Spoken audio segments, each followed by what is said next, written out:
Have you ever wondered if you can use a website or a blog for digital evangelism? Well, today I'm going to show you how you can use your website and your blog to reach people with the gospel.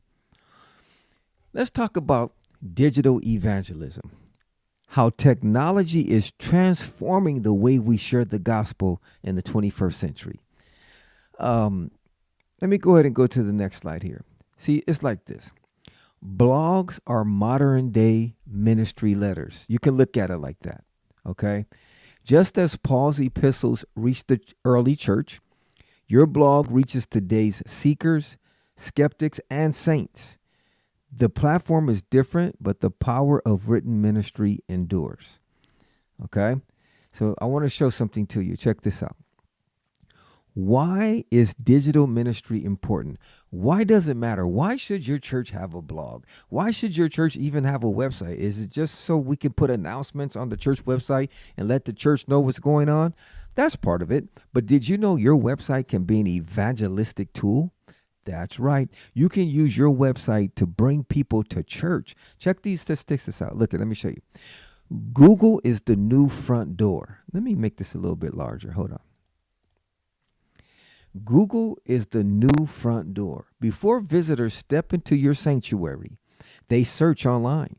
Your blog answers their questions about faith, doubt, and even belonging before they ever meet you.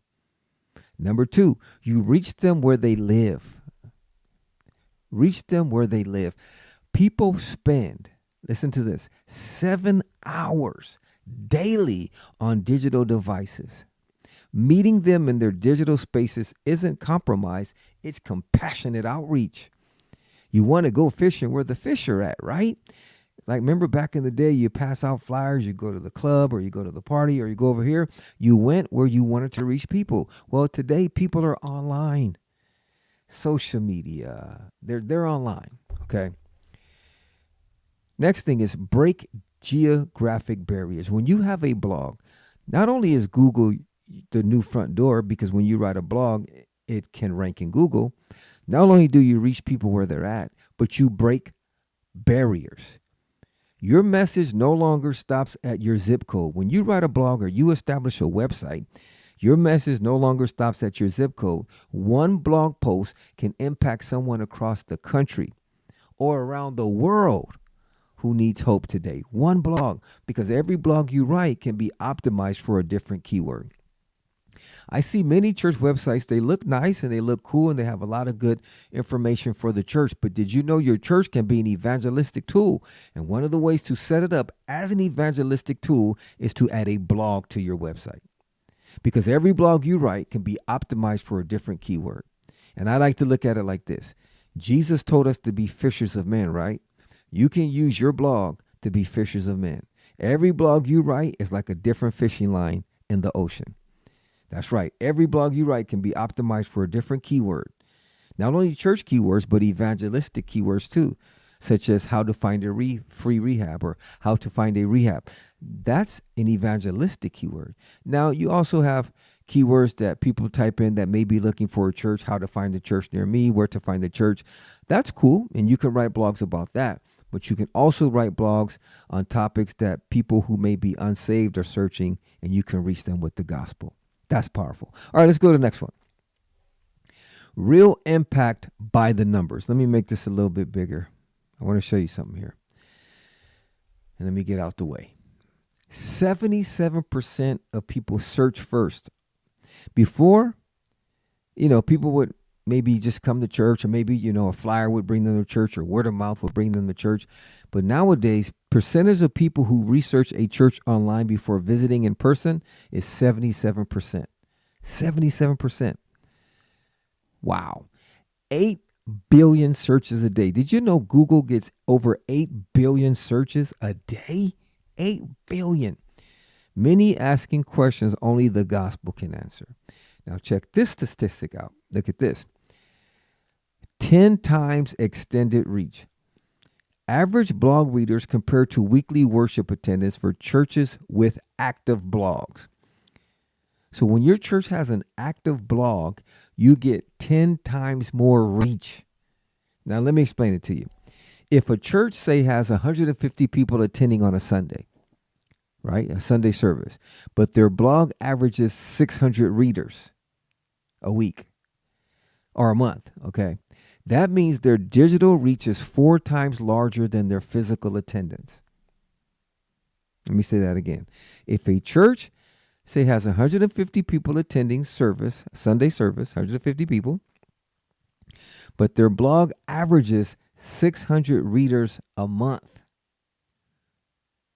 that means their digital reach is 4 times larger than their physical attendance. Okay? So I should put it like this, not 600 readers a month. I think it's supposed to be 600 readers a week. I made a mistake there. So if a church, say, has 150 people attending Sunday service, every Sunday, 150 people, right? But their blog averages 600 readers a week, right? That means you got 4 times more reach than your physical attendance. So what they're saying here is that when you have a blog, the average blog readers compared to weekly worship attendance for churches with active blogs is 10 times the reach. That's the average. So when you have a blog and say you got 100 people attending weekly, the average is 10 times that 100, that's 1,000. So you could get 1,000 people reading your blog a week, and you could have 100 people in your church service. The blog is averaging 10 times more reach. That's powerful. It's kind of like the fishing line connection. Each blog attracts different fish or searchers. People looking for how to pray, Bible study for college students, or churches near me. So the more blogs you cast out in that ocean, the more people you can reach, even beyond your regular members. It's extended reach in action. Your message goes further than your building ever could. So if I could encourage you today, start a blog for your church website. Okay, start a blog.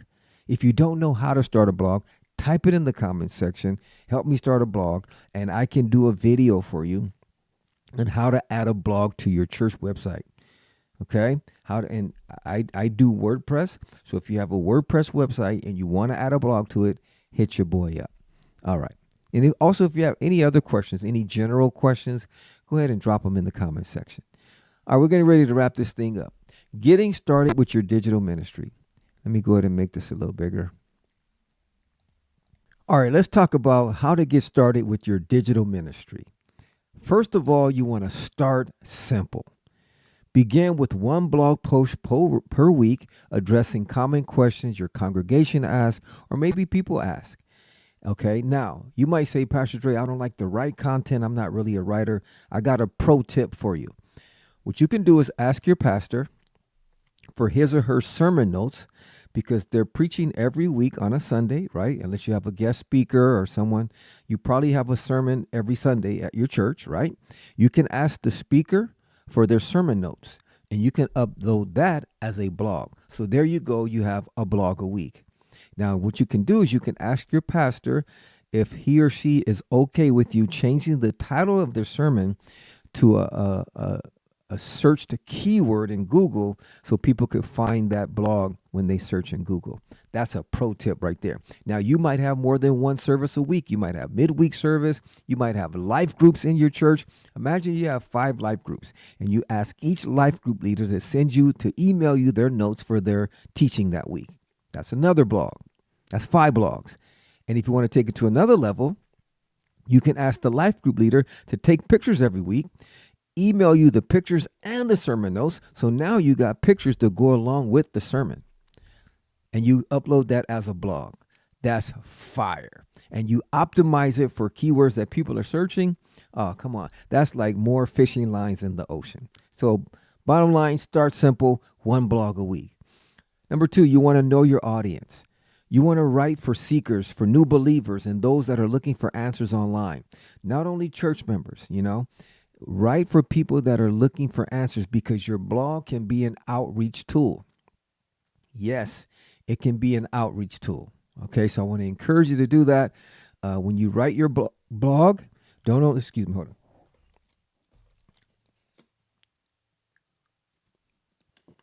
Not only do you write for church members, but write for those that are seeking for answers. And number 3, try to stay consistent. Commit to regularly posting. Consistency builds trust and improves search visibility. All right. So I want to encourage you, family. If you don't have a blog for your church website, start one today. If you're not for sure how to get one started, type it in the comment section. Help me start a blog, and I would love to assist you in getting that WordPress blog up and running. All right. Your digital mission field awaits. Check this out. The Apostle Paul, let me make this a little bit bigger. Hold on. Okay. The Apostle Paul sees the technology of his day. Roman roads, the Greek language, written letters to spread the gospel through the known world, or to spread the gospel throughout the known world. He didn't resist innovation. He redeemed it for kingdom purposes. Today, the same Spirit calls us to use blogs, social media, and digital tools to reach a generation desperate for hope. The message never changes, but our methods must evolve. My goodness. What if your next blog reaches someone who would never walk through your church doors? What if it answers the question that brings them to faith? That's not just content creation. That's digital evangelism. That's digital discipleship. So the gospel is timeless. The methods must be timely. Your voice matters online. Start writing. Start reaching. Start now. If you got any questions, drop them in the comment section. Also, if this video has given you any value, don't forget to like, follow, share, and subscribe. It's your boy, Pastor Dre. God bless.